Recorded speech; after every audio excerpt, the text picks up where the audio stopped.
Aku okey. akan sembahyang sebab kita maghrib awal pagi, so masuk waktu subuh.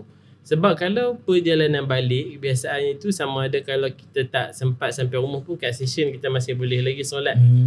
Masih sempat dalam waktu. Tapi kalau waktu subuh pendek ni.